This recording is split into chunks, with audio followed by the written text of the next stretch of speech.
It's not over till the Jigglypuff sings.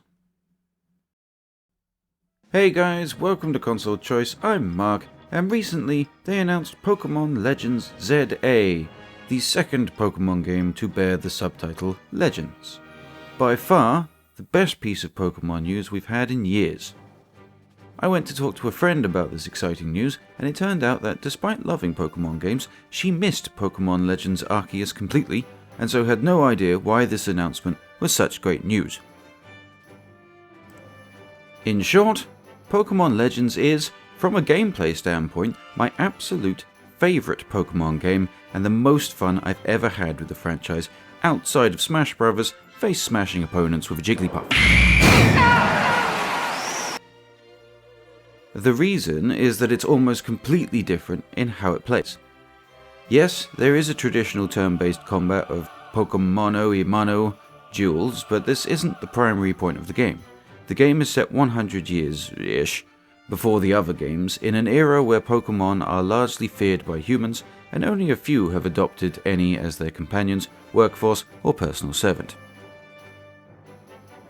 You begin in the region's only settlement, Jubilife Village. This will serve as base with its shops and populace of NPCs that will give you side quests.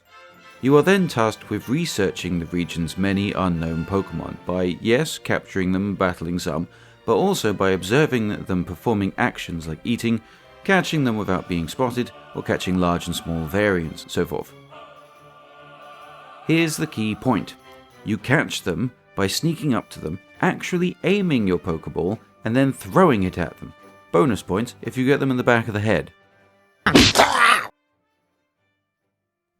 This mechanic alone is worth the game's price. No game has gotten closer to capturing the dream of being a Pokemon trainer in the now 28 years of the franchise's existence. It's way more satisfying than just battling NPC after NPC in a now tired journey up a Battle League ladder. The game is made up of several large open areas, all of a different biome, where different Pokemon will spawn at different times of day and in different weather, and this was the first Pokemon game to have no random encounters whatsoever, meaning the Pokemon are all physically there in the world for you to see. You'll unlock traversal Pokemon as you progress, allowing you to glide, surf, and climb to new areas of each region. Each area has a boss Pokemon you must subdue by throwing sacks of magic herbs at these giant monsters while dodging their attacks, after which you'll discover a little more about why they've become enraged and rank up, very similar to getting a gym badge, which then allows you to train higher level Pokemon. A fantastic mix of fresh and familiar gameplay progression. Back in the main village, the side quests you receive, of which there are dozens, all have cute little stories attached to them, and as you work your way through these and the main story, the town will grow and start to realize that maybe Pokemon aren't so bad after all. This game is awesome!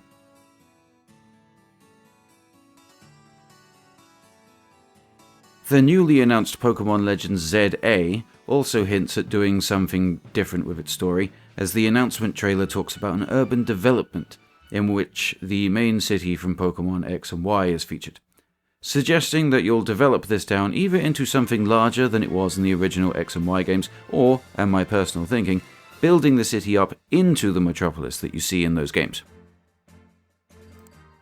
Either way, the prospect of free aiming Pokeballs to capture Pokemon in a whole new game is one I'm very excited about.